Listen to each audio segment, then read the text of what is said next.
여러분, 우리가 살아가는 일상의 사전적 의미는 날마다 반복되는 생활입니다. 반복으로서의 일상이라는 의미가 우리로 하여금 사소함과 지루함을 느끼게 하지만, 여러분, 일상의 소중함과 중요함은 그 일상이 무너지는 순간, 그 일상이 붕괴되는 모습을 볼 때 비로소 깨닫게 됩니다. 특별히 뜻하지 않았던 천재지변이나 전쟁을 경험하게 될 때, 우리 모두가 경험했던 전염병이나 뜻하지 않았던 질병과 같은 그 이 비일상적인 일들이 우리의 삶 속에 현실로 나타나게 되면, 사람은 일상을 그리워하게 되고 그 하루속히 일상으로의 복귀를 간절히 소망하게 되는 것이죠. 여러분, 이 세상을 살아가는 우리 그리스도인들이 평범한 일상의 소중함을 깨닫고 책임감을 가지고 살아가되, 허락된 분량의 시간, 허락된 분량의 그 인생을 의미 있게 살아가려면 우리의 마음속에, 우리의 삶에는 하나님의 계획이 있다라는 사실을 항상 명심할 때 가능합니다. 우리의 평범한 일상, 반복되고 사소해 보이는 그 일상의 순간순간마다 하나님의 계획이 스며들어 있다라는 사실을 생각할 때, 우리는 그 일상을 함부로 허투루 보낼 수는 없을 것입니다. 맥스 루케이도 목사님이 쓴 예수님처럼이라고 하는 책에 보면 다음과 같은 글이 있습니다. 이 책의 가장 대표적인 문구라고 할 수 있는데, 그는 이렇게 이야기합니다. 하나님은 당신을 있는 그대로 사랑하시지만 그 자리에 그냥 두시지는 않습니다. 하나님은 당신이 예수님처럼 되기 원하십니다 라고 하는 참 훌륭한 문장이 있습니다. 저는 이 문장을 참 좋아합니다. 하나님은 지금 있는 이 모습 그대로 여러분과 저를 사랑하시고 여러분과 저를 받아주시지만, 지금 있는 이 모습 그대로 머물러 있기를 원하시지는 결단코 않으신다라는 것이죠. 하나님은 바로 우리 한 사람 한 사람이 날마다 예수님을 닮아가고 그 예수님의 인격과 성품을 소유한 자로 변화되어지기를 원하시고, 그 작업을 오늘도 그 평범한 일상 속에서 끊임없이 해나가신다라는 사실입니다. 여러분, 이와 같은 사실을 깨달은 야고보는 그러므로 인내를 온전히 이루라. 이는 너희로 온전하고 구비하여 조금도 부족함이 없게 하려 함이라 라고 이야기했고, 또한 그는 시험을 참는 자는 복이 있나니 이는 시련을 견디어낸 자가 주께서 자기를 사랑하는 자들에게 약속하신 생명의 면류관을 얻을 것이기 때문이라 라고 말하였던 것입니다. 이런 마치 투박한 돌덩이가 노련한 석공의 예리한 정과 망치질에 의해 깎여지고 다듬어져서 아름다운 조각상으로 거듭나게 되는 것처럼, 시험과 시련은 하나님의 양손에 들려진 정과 망치처럼 여러분과 저의 모난 부분과 또한 까칠까칠한 부위를 깎고 다듬어서 마침내 정말 예수님을 꼭 빼닮은 그분의 성품과 인격을 소유한 사람으로 완성하실 것입니다. 우리의 평범한 일상 속에서 말이죠. 여러분, 사랑하는 우리 교우 여러분, 이처럼 우리의 평범한 일상 가운데 하나님의 계획이 분명히 있다라는 사실을 우리가 기억한다면, 우리는 그 일상을 어떻게 살아가야 하는 걸까요? 여러분, 이 중요한 질문에 대한 대답이 오늘 이 본문의 말씀이라고 저는 보았습니다. 여러분, 첫 번째, 야고보는 성령의 감동하심을 따라 이렇게 이야기합니다. 그리스도인은 듣기는 속히 하고 말하기와 성내기는 더디하라 라고 이야기하고 있습니다. 여러분의 성경책 한번 보시겠습니까? 19절과 20절의 말씀을 보면 이렇게 말씀하고 있죠. 내 사랑하는 형제들아, 너희가 알지니 사람마다 듣기는 속히 하고 말하기는 더디하며 성내기도 더디하라. 사람이 성내는 것이 하나님의 의를 이루지 못함이라 라고 말씀하고 있습니다. 야고보는 분명히 우리에게 속히 할 것, 빨리 할 것과 더디할 것, 더디게 해도 되는 것이 있다라고 이야기하면서 속히 할 것은 다른 사람의 말을 잘 듣는 것, 경청하는 것이고, 더디할 것은 무엇인가 하면 자기 말을 많이 하는 것과 성급히 화를 내는 것은 더디하라, 하지 말라라고 이야기하고 있습니다. 여러분, 그렇습니다. 사람은 말을 많이 하는 사람, 말만 잘하는 사람이 아니라 자기가 하는 말을 귀담아 들어주는 사람, 그리고 공감해 주는 사람에게 마음의 빗장을 풀고 마음을 활짝 그 사람을 향해 열게 되는 것이죠. 활 시위를 떠난 화살, 흘러가는 시냇물, 흘러가는 세월, 그리고 입으로 쏟아낸 말, 여러분, 이 세 가지의 공통점이 있다면 돌이킬 수 없다라는 점일 것입니다.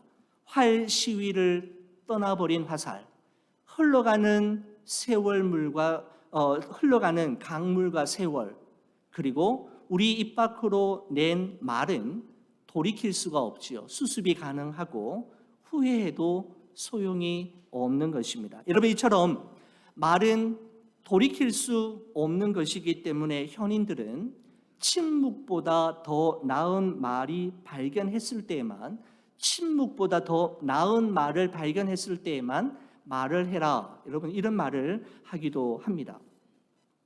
여러분, 경찰이나 검찰의 수사 원칙 가운데 미란다 원칙이라는 것이 있습니다. 여러분, 들어보셨을 겁니다.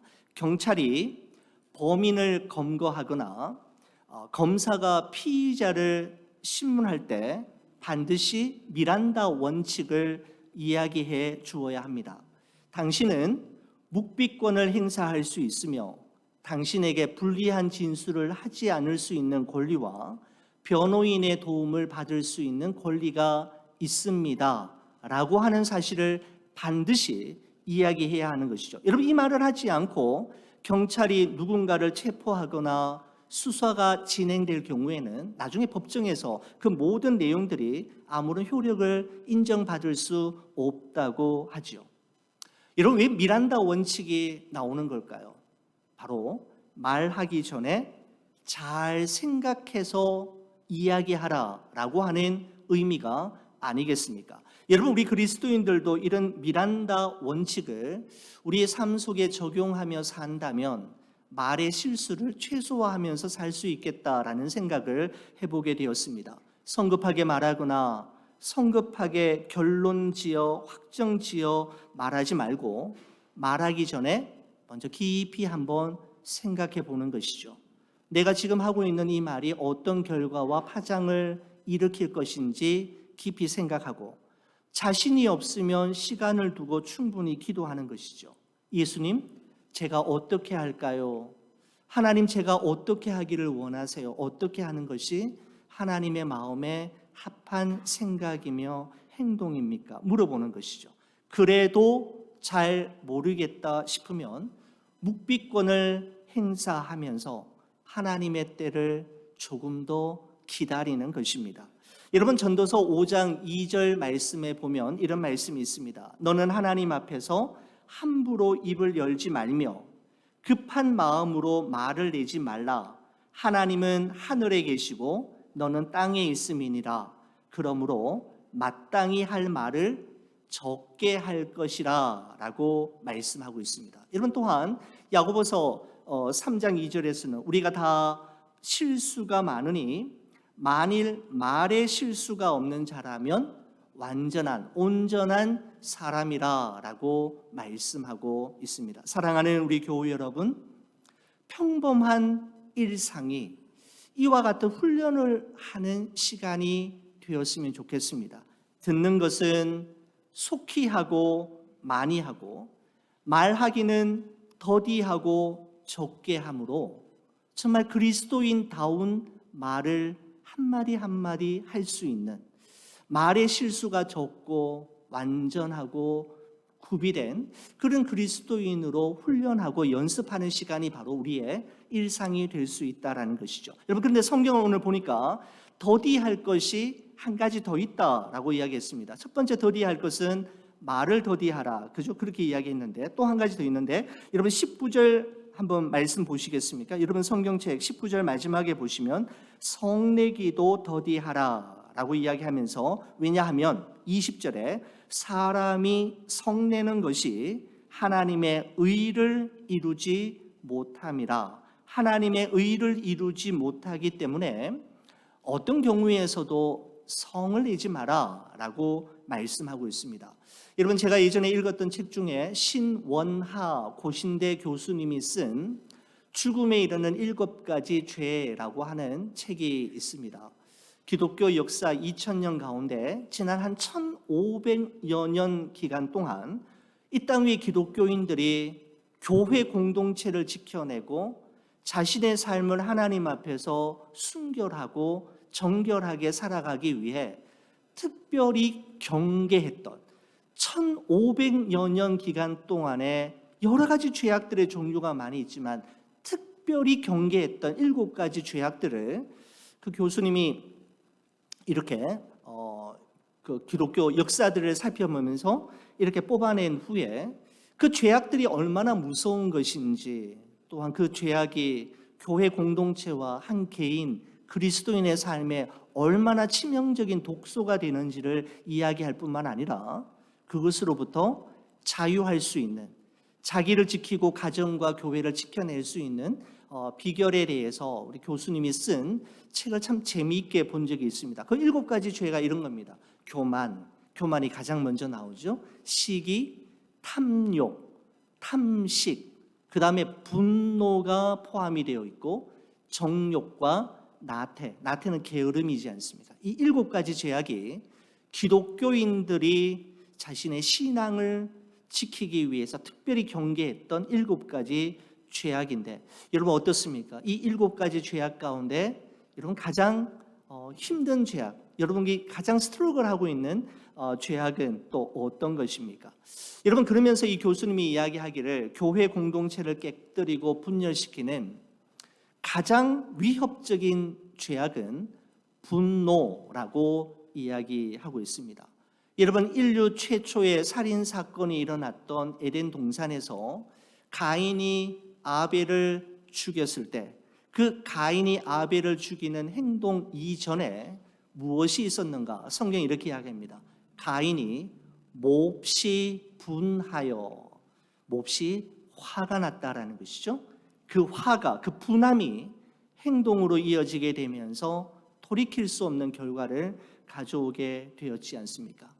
여러분, 이 말씀을 묵상하면서 제가 예전에도 말씀을 드렸습니다마는 한 원로 목사님의 말씀이 생각이 났습니다. 이민교회의 역사는 싸움의 역사였습니다. 큰 교회는 크게 싸우고 작은 교회는 자주 싸웠습니다 라고 하는 눈물을 글썽이며 하시던 말씀이 기억이 납니다. 큰 교회는 크게 싸우고 작은 교회는 자주 싸움으로 이 땅 위에 하나님의 교회가 세상 사람들에게 손가락질 받는, 고개를 절레절레 흔드는 교회와 목회자들과 또 그런 성도들이 여러분 얼마나 많습니까? 여러분, 그 배후에 가장 그 근본적인 그 원인이 그 분노를, 성내는 것을 자제할 수 없음의 결과이지 않습니까? 잠언의 말씀에 보면 이렇게 말씀하죠. 노하기를 더디하는 자는 용사보다 낫고 자기의 마음을 다스리는 자는 성을 빼앗는 자보다 나으니라 라고 말씀합니다. 그만큼 어렵다라는 것이죠. 힘들다라는 것이죠. 잘 안 되는 것이 바로 우리의 감정을 조절하고 우리의 마음을 절제하는 것임을 말씀하고 있습니다. 여러분, 그럼에도 불구하고 힘들고 어렵고 잘 안 되는 일이라 할지라도 결단코 포기할 수 없는 것이 바로 노하기를 더디하는 것이고 자기의 마음을 다스려 자기의 마음과 생각을 지켜내는 것이지 않습니까?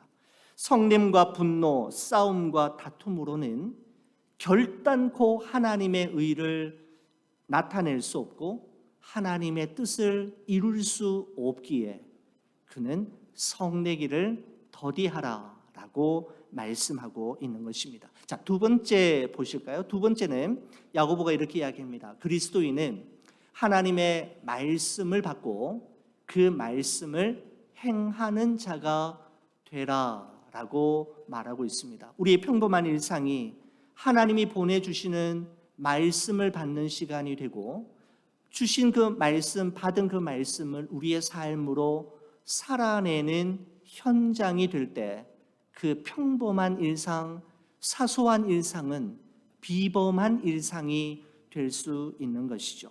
여러분, 야고보는 성내기를 더디하기 위해서 우리가 해야 할 일이 있는데 내버리는 일과 또한 받는 일이 있다, 받아야 할 일이 있다라고 이야기하면서 여러분 성경책 21절의 말씀을 한번 보시겠습니까? 이렇게 이야기합니다. 그러므로 모든 더러운 것과 넘치는 악을 내버리고 너희 영혼을 능히 구원할 바 마음에 심어진 말씀을 온유함으로 받으라. 받기 전에 해야 할 일이 무엇인가 하면 내버릴 것이 있다라는 것이죠. 모든 더러운 것과 넘치는 악을 내버리는 것이 중요한데 여러분 이것이 중요한 이유는 바로 하나님의 말씀을 받기 위해서입니다.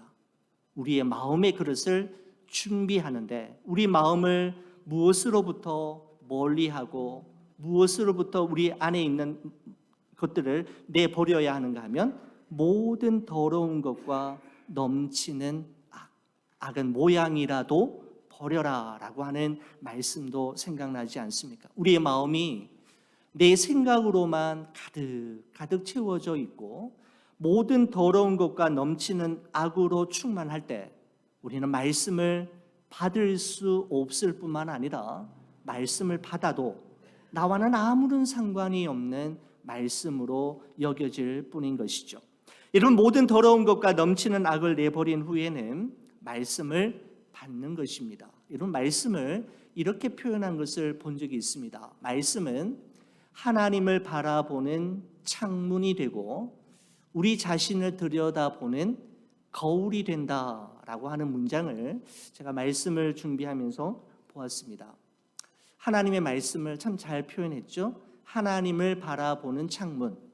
이런 창문이 있을 때 그 벽 너머에 있는 무엇인가를 볼 수 있지 않습니까? 우리는 말씀을 통해 하나님을 보게 되죠. 하나님이 어떤 분이신지, 하나님이 어떤 성품의 소유자이신지, 그 하나님이 오늘 나에게 원하시는 것이 무엇인지, 우리는 하나님과 어떻게 동행할 수 있는지 우리는 바로 창문이 되는 말씀을 통해서 보게 되죠. 또한 하나님의 말씀은 우리 자신을 들여다보는 거울이 되기도 합니다. 거울 앞에 우리 자신을 비출 때 우리의 잘못된 부분, 우리의 얼룩진 영역이 어딘지, 삐뚤어진 것이 어디 있는지를 알 수 있게 되듯이 우리는 말씀 속에서 내가 무엇을 잘못하고 있는지, 내가 무엇을 멀리해야 하는지, 그리고 무엇을 가까이 해야 하는지, 그리고 하나님의 뜻이 어디에 있는지를 볼 수가 있는데 바로 거울이 되는 말씀을 통해서입니다. 그렇습니다. 말씀은 하나님을 바라보는 창문이 되기도 하고 우리 자신을 들여다보고 비춰보는 거울이 되기도 하는 너무너무 중요한 말씀임에 분명합니다. 여러분 시편 119편 11절 말씀에 보면 시인은 이렇게 이야기합니다. 내가 주께 범죄하지 아니하려 하여 주의 말씀을 내 마음에 두었나이다 라고 이야기합니다. 내가 범죄하지 않고 그리스도인답게 살아가기 위해 그는 결단한 것이 있었는데 바로 주의 말씀을 내 마음에 두는, 주의 말씀으로 내 마음을 가득 채워나가는 일임을 그는 우리에게 이야기하고 있습니다. 여러분 그런데 야고보는 여기서 만족하지 않고 22절에 한 걸음 더 나가서 이렇게 이야기합니다. 여러분 22절 말씀 보시겠습니까? 너희는 말씀을 행하는 자가 되고 듣기만 하여 자신을 속이는 자가 되지 말라라고 말씀하고 있습니다.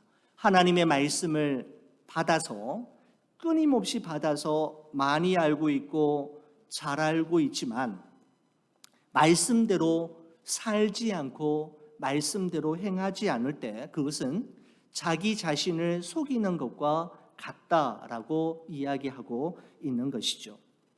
여러분, 아는 것과 아는 대로 사는 것은 전혀 다른 이야기입니다. 하나님의 말씀대로 사는 것은 너무너무 중요하지만 참 쉽지 않은 일임을 너무나도 잘 알고 있습니다. 요한계시록 말씀에 보면 이런 말씀이 있죠. 이 예언의 말씀을 읽는 자와 듣는 자와 그 가운데 기록한 것을 지키는 자는 복이 있나니 때가 가까움이라 말씀하고 있습니다. 하나님의 때를 기다리는 이들에게, 그리고 하나님의 때를 사모하는 이들이 반드시, 그리고 결단코 놓칠 수 없는 일은 바로 하나님의 말씀을 읽고 들을 뿐만 아니라 그 말씀을, 기록된 말씀을 우리의 삶으로 살아내는 것임을 말씀하고 있는 것이죠. 자, 여러분, 말씀을 듣기는 하지만 행하지 않는 것을 야고보는 거울로 자기 자신을 보는 것에 비유해서 이렇게 이야기합니다. 여러분, 성경책 보시겠습니까? 23절 24절 말씀을 보시면 이렇습니다. 누구든지 말씀을 듣고 행하지 아니하면 그는 거울로 자기의 생긴 얼굴을 보는 사람과 같아서 제 자신을 보고 가서 그 모습이 어떠했는지를 곧 잊어버리거니와 라고 말씀하고 있습니다. 여러분, 이 말씀의 의미가 무엇인가 하면요, 여러분, 거울을 보면 우리 자신의 모습을 자세히 볼 수 있지 않습니까?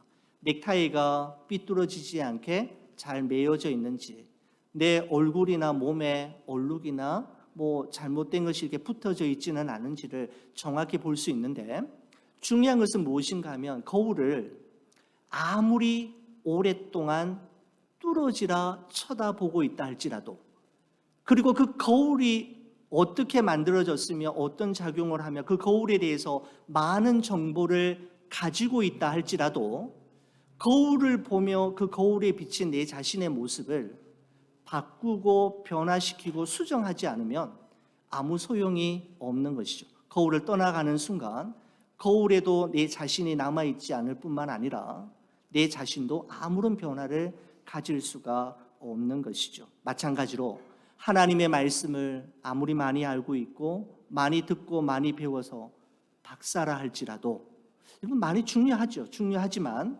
여러분, 그것보다 더 중요한 것은 작은 말씀, 내가 깨달은 말씀을 우리의 삶으로 살아내는 것이야말로 진정한 그리스도인의 모습을 회복하는 일임을 우리에게 말씀해 주고 있는 것입니다.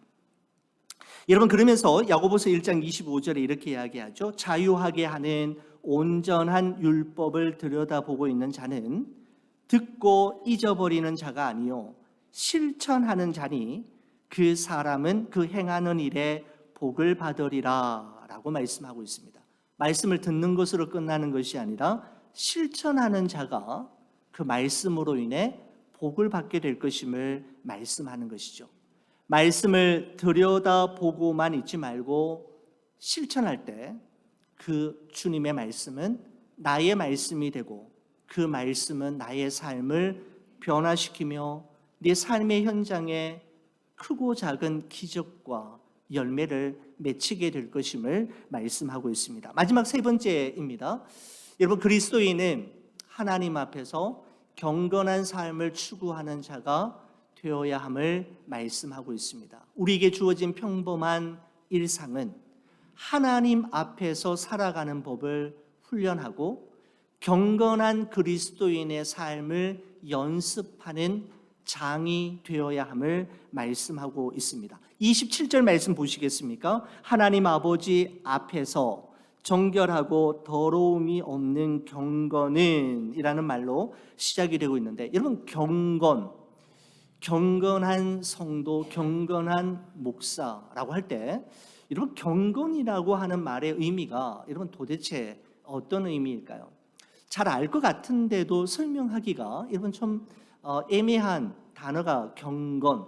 알 거는 같아요. 알 거는 같은데 어떻게 설명하면 좋을까라는 생각이 드는데, 여러분, 경건이라고 하는 단어의 헬라어가 유세베스라고 하는 단어를 사용합니다. 유라는 말은 좋은, 훌륭한, 알맞은이라고 하는 뜻의 의미가 있고, 세베스라고 하는 뜻은 무엇인가 하면 두려움, 경외감이라고 하는 의미를 가지고 있는데, 유세베스가 합쳐져서 어느 신학자는 경건을 이렇게 표현하고 있습니다. 마땅히 두려워해야 할 분을 두려워할 줄 아는 사람의 마음.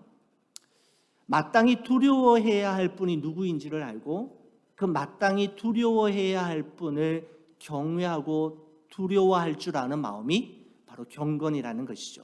하나님을 향한 바람직한 경외심이라고 표현하는 문장도 발견하였습니다. 여러분, 그렇습니다. 이 경건한 마음은 우리가 하나님 앞에서 살아가는 존재임을 기억할 때 가능합니다. 여러분, 그래서 오늘 이 본문에 보면 이렇게 돼 있잖아요. 27절에 하나님 아버지 앞에서 정결하고 더러움이 없는 경건은 이라고 되어 있습니다. 무엇입니까? 참된 경건은 하나님 아버지 앞에서 결정이 되고 드러난다는 것이죠. 사람은 속일 수 있지만 하나님은 속일 수 없고, 진정한 경건은 사람의 평가에 의해서 이루어지는 것이 아니라 하나님에 의해서 이루어진다라는 것을 이야기합니다.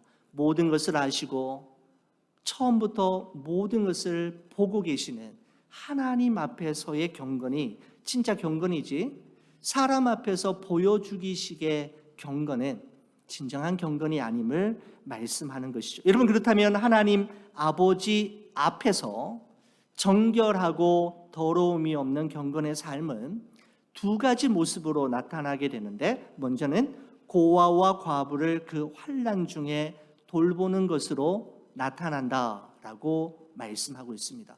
저는 이 말씀을 묵상하면서 경건 이야기하면 경건은 어떻게 할 때 나타나는가 할 때, 하나님께 기도할 때, 하나님의 말씀을 묵상할 때, 하나님을 예배하고 찬양할 때 진정한 경건의 모습이 경건이 드러나고 증명되어진다라고 생각을 했는데, 성경은 전혀 다르죠. 그런 어떤 영적인 어떠한 것보다는 오히려 더 어디에 포커스를 맞추고 있느냐 하면, 고아와 과부를 그 환난 중에 돌볼 때 하나님이 보시고 이거는 정결하고 더러움이 없는 경건으로 간주하신다라는 것입니다. 여러분 잘 알고 계시듯이, 여러분 성경에서 힘이 없고 가장 약한 사람, 의지할 곳이 없는 사람을 이야기할 때 항상 고아와 과부라고 하는 두 사람을 등장시키게 되는 것입니다.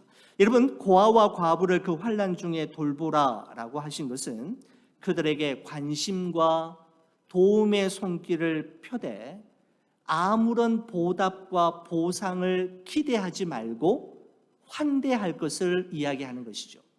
여러분, 고아와 과부에게 그 환대를 베푼다 한들 그들로부터 우리가 무엇인가를 받을 수 있는 것은 아니지 않습니까? 여러분, 복잡한 우리 인간관계 속에서도 내가 무엇인가를 주면 내가 무엇인가를 받는 give and take의 형식이 많이 있는데, 성경은 그거 말고, 그 일반 사람들도 다 아는 그거 말고 고아와 과부를 환난 중에 돌보라는 것은 베풀었지만 그 베품에 대한 보상과 보답을 받을 수 없는 사람에게 베푸는 것이 진짜 하나님이 인정하시는 경건임을 말씀하고 있는 것이죠. 여러분, 또한 그 경건의 모습은 하나님 아버지 앞에서 자기 자신을 잘 돌보는 것으로 나타난다라고 이야기하지 않습니까? 또 자기를 지켜 새 속에 물들지 아니하는 그것이니라 라고 말씀하고 있습니다. 하나님을 모르는 이 세상이 우리에게 소리 없이 주입하며 세뇌시키는 육체의 정욕과 안목의 정욕과 이 생의 자랑으로부터 내 자신을 지켜내는 것이죠. 그들에게 그러한 문화와 문명과 사고에 동화되거나 오염되어서 그리스도인의 삶에 얼룩짐이 없도록 우리 자신을 지켜내는 것, 우리의 마음이 하나님과 멀어지지 않고 하나님과의 관계가 소원해지지 않도록 잘 지켜내는 그것이 얼마나 중요한지를 말씀하고 있는 것입니다. 여러분, 이것을 사도 바울은 로마서에서 이렇게 표현합니다. 너희는 이 세대를 본받지 말고 오직 마음을 새롭게 함으로 변화를 받아 하나님의 선하시고 기뻐하시고 온전하신 뜻이 무엇인지 분별하도록 하라라는 말씀으로 우리에게 권면하고 있습니다. 이 세상에 동화되거나 오염되지 말고 언제나 하나님의 선하시고 기뻐하시고 온전하신 뜻이 무엇인지를 살피며 그 뜻에 자신의 뜻을 맞추어 나감으로 자신을 세속으로부터 지켜내는 바로 이러한 훈련과 연습이 이루어지는 일상. 여러분, 그 일상이 여러분 정말 보잘것없는 사소하고 소소한 그런 일상이 될 수 없지 않겠습니까? 바로 그러한 일상이 바로 우리 그리스도인들이 살아갈 일상임을 말씀하고 있습니다. 자, 여러분 다시 한번 전체적으로 한번 보시겠습니다. 그리스도인은 듣기는 속히 하고 말하기와 성내기는 더디하라. 그리스도인은 하나님의 말씀을 끊임없이 공급받고 주신 말씀을 우리의 삶으로 살아내는 훈련을 하라.